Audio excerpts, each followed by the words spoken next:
Shalom, shalom, Israel. First and foremost, I want to give all honor, glory, and praises to Yahawah, Ba'ashem, YAHAWASHI, Ba'ashem, Rakakwatash. Double honors to the elders and apostles of Great Millstone who taught us this truth. Shalom to my Akim and Akwath out there who are diligently waiting to be delivered from this final captivity. And today's topic is going to be about the heathen need us in power. Okay? So, basically, what I mean by that is the heathen need a righteous ruler over them. They need someone who who's going to put in everyone's best interest to heart. Okay, so first, Proverbs chapter 29, verse 2. When the righteous are in authority, the people rejoice, but when the wicked beareth rule, the people mourn. All right, so far, what do we have right now? When the righteous are in authority, meaning the righteous are in power, righteous are at top, everyone is happy because this this is a more suitable um a suitable a properly suitable uh outcome, okay? Because with that, if only someone who's righteous can follow the words of the Most High, not someone who's wicked.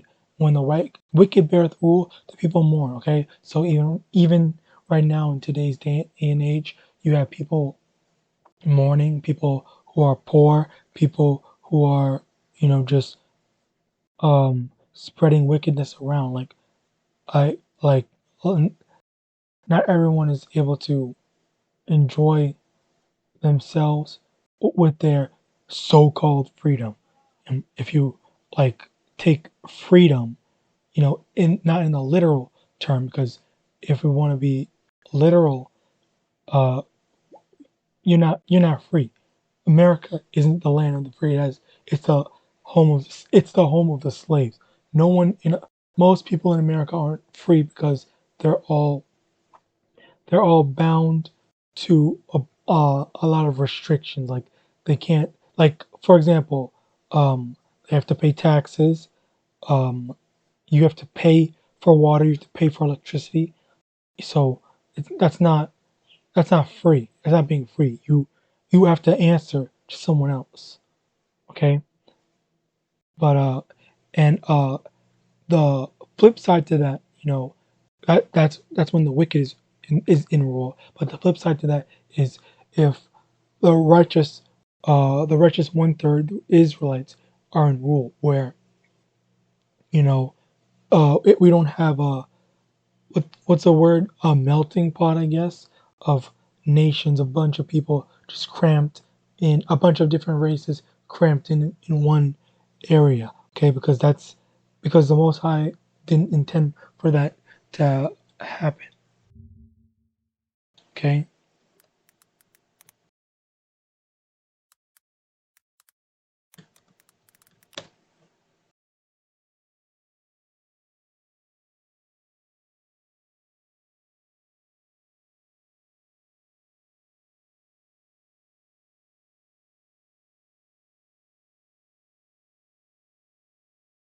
Okay. Deuteronomy chapter 32 verse 8. When the Most High divided to the nations their inheritance, when he separated the sons of Adam, he set the bounds of the people according to the number of the children of Israel. Okay, so the Most High divided the nation. He didn't say, "Oh, put everyone together. They all need to be united." They're different people. And that's one thing that a lot of people just want to pretend doesn't exist.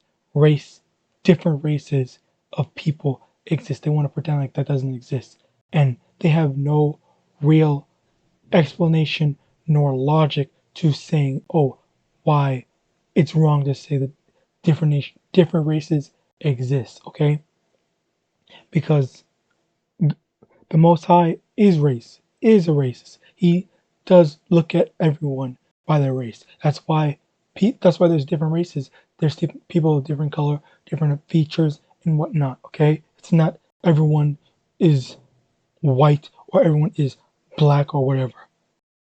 we're all different. All right.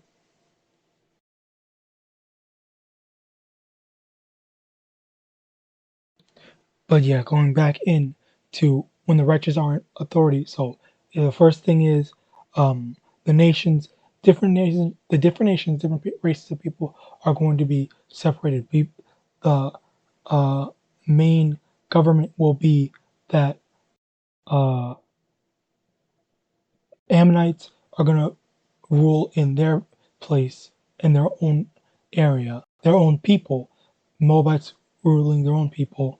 Um, Elamites are going to rule their own people. But the Israelites are going to rule them all because we are the Most High's chosen people. Okay? Yeah, we're going to have our own stuff, but in order to make sure that all the other nations are doing well, doing rightly, and not doing wickedly. They need the Israelites to show them the way. All right.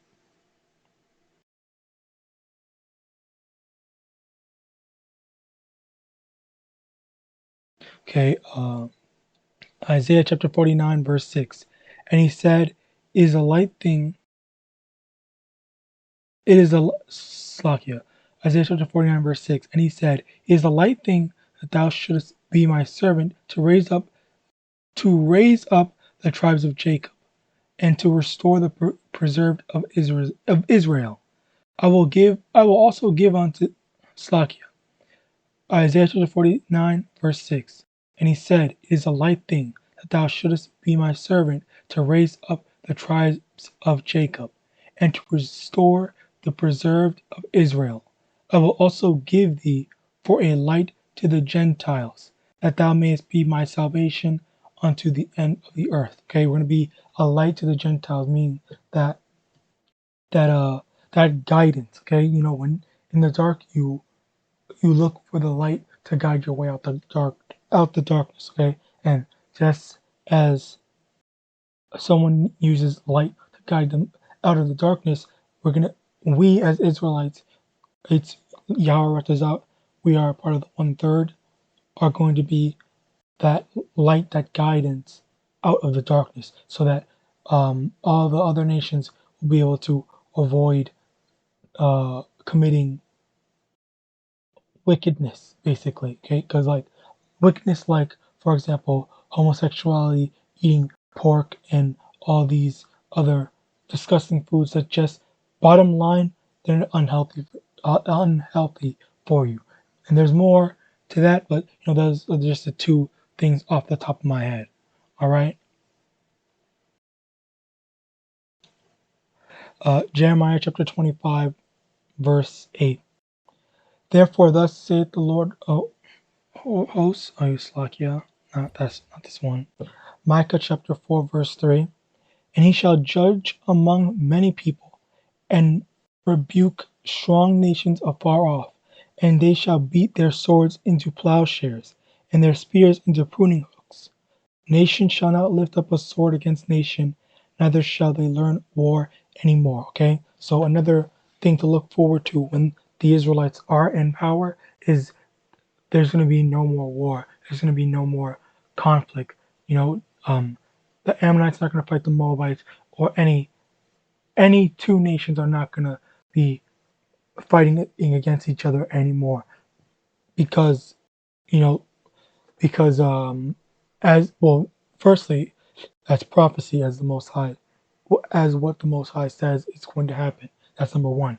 But number two, being in a righteous, being under a righteous ruler, okay, being a righteous ruler, there's not going to be a need for uh, conflict, because everyone needs to fall under. By that time, everyone's going to know about the Most High Yahweh Shai, and and at that same time, um, or that the proper order in the will be restored, where it's all the people of the earth are going to be doing according to the Most High's will, even though we are technically still going according to the Most High will right now, but it's going to be all in a pleasing fashion, because wickedness does not please. Wickedness in the sense of like homosexuality and all these effeminate stuff and others doesn't please the Most High. So we're going to be doing stuff that please the Most High.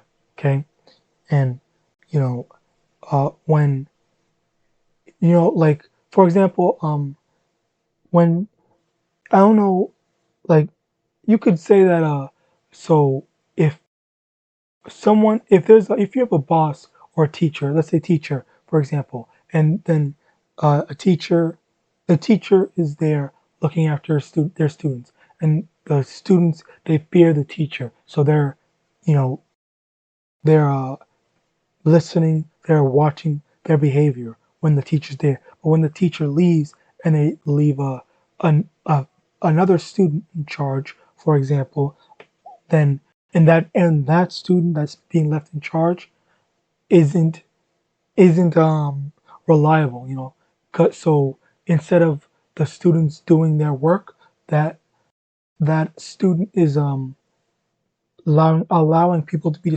disruptive. No one respects that student in authority, so it's going to be unproductive, because that as a leader, that student isn't fit, as well as they aren't they aren't forwarding, you know, productivity. Whereas if you put in a teacher, uh, he's going to demand respect, and the students are going to listen. And I believe that is a perfect analogy to the will and power of the Most High YAHAWAH that he gave me that example on the fly, because in reality, let me get it out.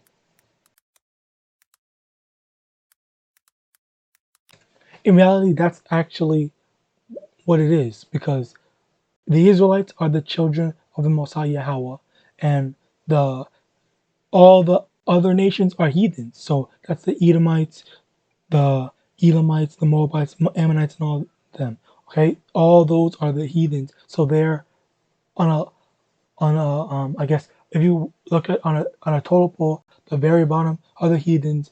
Next to above the heathens are the Israelites. Above the Israelites, is YAHAWASHI, and then above YAHAWASHI is the Most High Yahweh.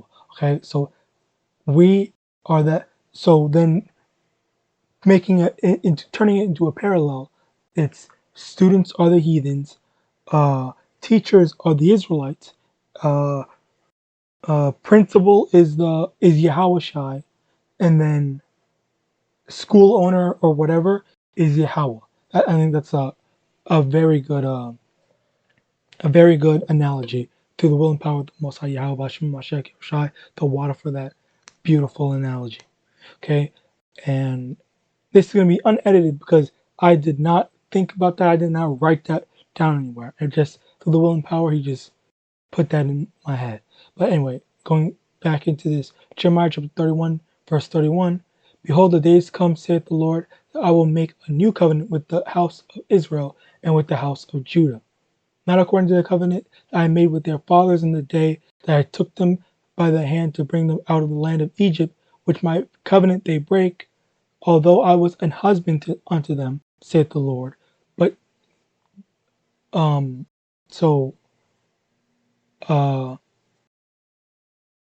verse 33, but this shall be the covenant that I will make with the house of Israel. After those days, saith the Lord, I will put my law in their inward parts and write it in their hearts, and will be their power, and they shall be my people. So the law is going to be written in the hearts of the Israelites, but it's not going to be written in the hearts of the heathens. So the Israelites are going to know the law as like second nature. Like they won't need to go in. Oh, let me go check out Jeremiah 31 verse 3 or whatever to know the script, to know about the law. It's just gonna be in them. They're gonna know it.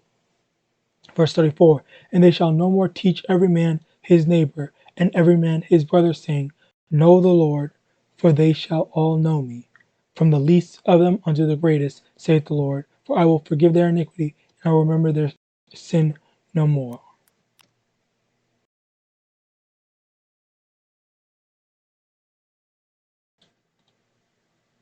So yeah, um, they're not going to be teaching uh, other Israelites, but they're going to be teaching um, the heathens. And because I say this because it says neighbor. If you go into, if you understand neighbor, neighbor isn't just anybody. It is specifically and is your Israelite brethren. Okay, but yeah. So uh, honestly, through the will and power of the Most High Yahweh Hashem Yahweh Hashem Yahawashi, I hope this was an edifying lesson. And with that, I want to give all honor, glory, and praises to Yahweh, Ba'ashem, Yahawashi, Ba'ashem Rakakwadash. Double honor to the elders and apostles of Great Millstone. And with that, I want to say Shalom.